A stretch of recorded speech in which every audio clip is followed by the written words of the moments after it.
Hello students, welcome back to our YouTube channel Hindi hiker. आज हम हिंदी व्याकरण का बहुत ही महत्वपूर्ण विषय अपठित काव्यांश पढ़ेंगे। किस प्रकार काव्यांश को सॉल्व किया जाता है, किस प्रकार उसके दिए हुए प्रश्नों के उत्तर हम दे सकते हैं। उससे पहले हम जानेंगे कि अपठित काव्यांश क्या होता है। भाषा के चारों कौशलों विशेषकर वाचन एवं पठन के विकास में काव्यांश का बहुत महत्व है। वाचन मतलब उच्चारण करना, बोलना, पठन मतलब पढ़ना, उसमें काव्यांश का बहुत अधिक महत्व है। अपठित काव्यांश के अभ्यास से भाव ग्रहण एवं अर्थबोध की क्षमता का विकास होता है। विद्यार्थी किसी काव्यांश को पढ़कर उसका भाव ग्रहण करने में निपुण हो जाएं, यही अपठित काव्यांश का उद्देश्य है। अपठित काव्यांश का क्या महत्व है, क्यों जरूरी है ये विद्यार्थियों के लिए?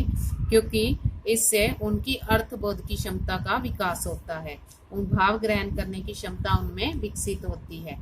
अपठित काव्यांश कविता का दूसरा नाम काव्य भी है, इसलिए किसी कविता के अंश को ही काव्यांश कहते हैं। अपठित का अर्थ होता है जो पहले से न पढ़ा गया हो, यानी कि ऐसा काव्यांश जो पहले न पढ़ा गया हो और ऑन द स्पॉट उसे पढ़कर आप उसके आंसर, प्रश्नों के उत्तर हल करेंगे। पहले से न पढ़ा गया काव्य या कविता का अंश अपठित काव्यांश कहलाता है। कविता का अंश होता है, पूरी कविता नहीं होती। अपठित काव्यांश कहीं से भी और किसी भी कविता से लिया जा सकता है।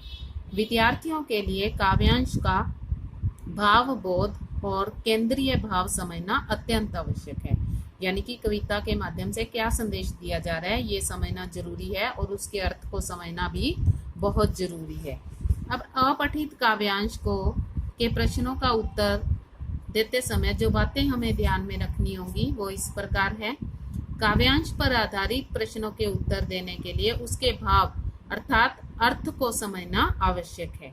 इसके लिए काव्यांश की यति गति मतलब जो लय होती है, विराम चिन्ह होते हैं, यति गति मतलब रुकने की अवस्था होती है, को उचित प्रयोग के साथ साथ 2-3 बार ध्यान से पढ़ना चाहिए, यानी कि कौन सी पंक्ति कहाँ पर खत्म हो रही है, उनका जो काव्यांश होता है उसका जो अर्थ है वो पंक्तियों के अनुसार ही पढ़ा जाता है, निकाला जाता है। काव्यांश को पढ़कर उसका मूल भाव समझने का प्रयास करना चाहिए, यानी कि उसमें मुख्य क्या बताया गया है, केंद्र बिंदु क्या है, और फिर उसी के संदर्भ में प्रत्येक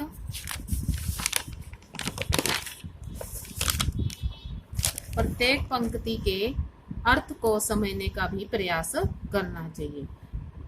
काव्यांश में पूछे गए अधिकांश प्रश्न उसके भाव और अर्थ पर आधारित होते हैं, अतः पहले प्रश्नों को ठीक से समझ लेना चाहिए कि उनमें क्या पूछा गया है, फिर भाव अथवा अर्थ के अनुसार ही उसके सटीक उत्तर देने चाहिए। यानी कि पहले हमें पंक्ति को अच्छे से ध्यान से पढ़ना है और उसका भाव समझना है, अर्थ समझना है कि उसमें क्या बताया गया है, फिर प्रश्नों को अच्छे से पढ़ो और फिर उनके सही उत्तर चुनो।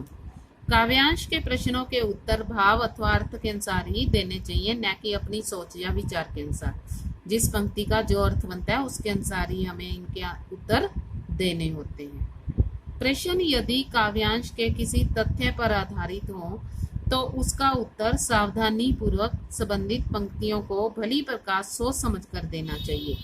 यानी कि तथ्य अगर उसके अर्थ पर आधारित है तो ध्यान से सोच समझकर उसका उत्तर हमें देना चाहिए। उत्तर देने से पहले संबंधित पंक्तियों को तालमेल करके उन्हें एक सरल वाक्य की रचना करनी चाहिए, यानी कि पहले उससे सरल वाक्य बना लेना चाहिए कि उसमें पूछा क्या जा रहा है, फिर उसके अनुसार ही उसका उत्तर सरल पंक्तियों में ही देना होता है। ये नहीं है कि कविता की पंक्ति हम एज इट उठाकर उसके आंसर में लिख देंगे, ऐसा नहीं होना चाहिए। उसे सरल वाक्य बना लेना चाहिए, उसका अर्थ समझ लेना चाहिए, फिर उसे लिख देना है। मुहावरे और लोकोक्तियों से संबंधित प्रश्नों के उत्तर काव्यांश के संदर्भ के अनुसार ही देने चाहिए, यानी कि जो मुहावरे और लोकोक्तियां इसमें प्रयोग किया गया है उनका उत्तर अर्थ के अनुसार ही देना चाहिए। काव्यांश का शीर्षक उसके मूल भाव को ध्यान में रखकर देना चाहिए। शीर्षक संक्षिप्त, छोटा होना चाहिए, सटीक, उचित होना चाहिए और काव्यांश के मूल भाव को भी इंडिकेट करे, उसका भी प्रतिनिधित्व करने वाला होना चाहिए। काव्यांश का शीर्षक उसका ही कोई शब्द अथवा लघु वाक्य भी हो सकता है। आइए अब एक काव्यांश के माध्यम से हम पढ़ते हैं कि किस तरीके से हम उसको सॉल्व कर सकते हैं। तो सबसे पहले हमारे सामने है काव्य का अंश यानी कि कविता की कुछ पंक्तियां।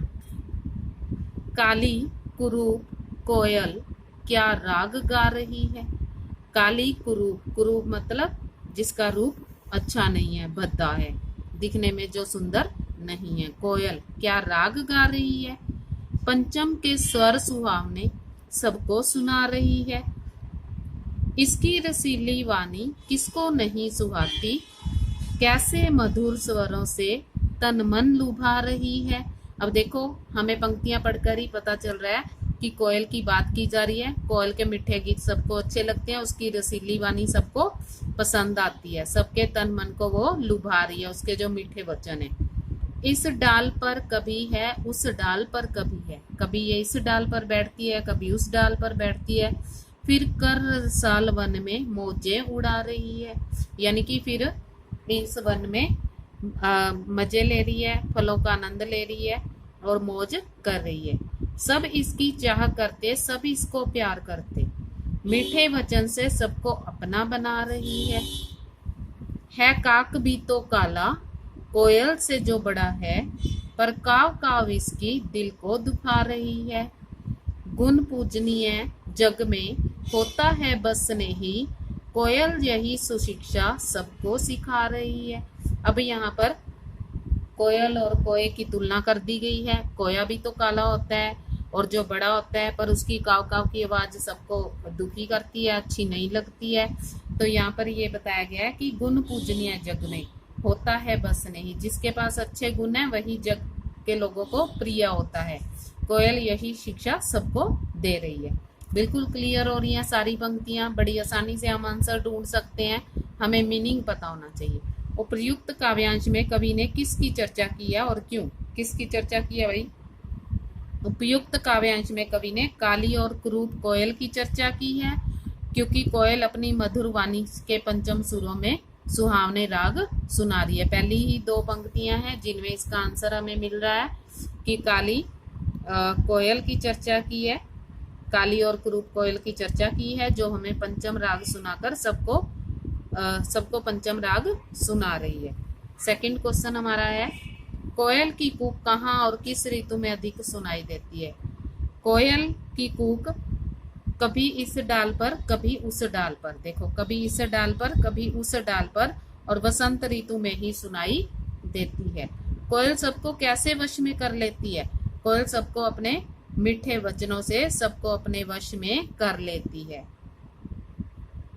कोयल ने कवि के किस गुण की ओर ध्यान दिलाया है, और कवि ने कोयल के किस गुण की ओर ध्यान दिलाया और उसके क्या लाभ हैं।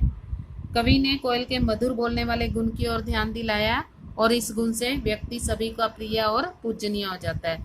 व्यक्ति जो है, अगर हमारे अंदर मीठा बोलने के गुण हैं तो लोग व्यक्ति को भी प्रेम करते हैं। देखो, पूजनीय और लोगों का प्यारा हो जाता है। अगला क्वेश्चन है हमारा, काव्यांश से क्या सुशिक्षा मिलती है। सुशिक्षा, देखो कोयल यही सुशिक्षा सबको सिखा रही है। क्या सुशिक्षा है। काव्यांश से यह सुशिक्षा मिलती है कि संसार में गुणों की ही पूजा होती है, व्यक्ति की नहीं। अगर अच्छे गुण है तो उसी की पूजा होती है, व्यक्ति की नहीं।